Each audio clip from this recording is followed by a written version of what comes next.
పట్టించుకోలేవా?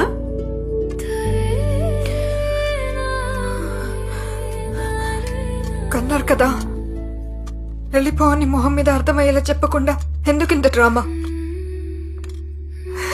పెళ్ళైపోతే కూతురు తిండి కూడా పెట్టలేనంత పరాదైపోతుందా?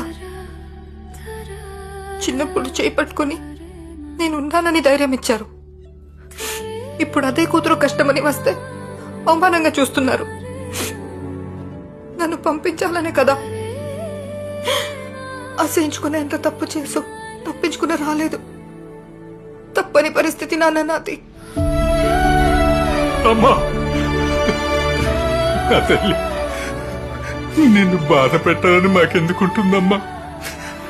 ఇలా చేస్తే మా మీద కోపంతోనైనా నువ్వు అల్లుడి దగ్గరికి వెళ్తావని చిన్న స్వార్థం. అమ్మా, ఇంకెప్పుడు ఇలా చెయ్యం. నీకు నచ్చినట్లే ఉండు.